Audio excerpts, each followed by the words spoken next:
Le gap signifie littéralement vide ou blanc. Un gap désignera pour nous une absence de cotation à un certain intervalle de prix, visible sur un graphique en barre ou en chandelier. Il y a un adage répandu qui affirme que tout gap est en principe comblé en partant du postulat que le marché a horreur du vide. Les gaps offrent différentes implications en termes de prévision selon leur type et le moment où ils apparaissent et sont utilisables comme niveau de support ou de résistance. Il en existe 4 grands types.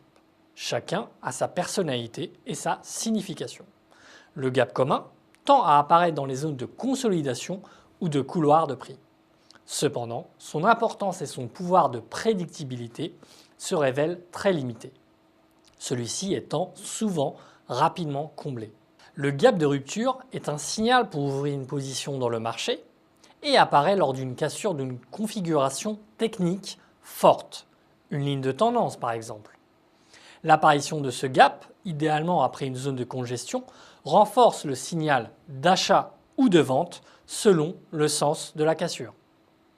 Un gap de continuation se forme au milieu d'un mouvement initié par un gap de rupture et dans la même direction. Il peut être utilisé comme signal de mi-parcours du mouvement précédent.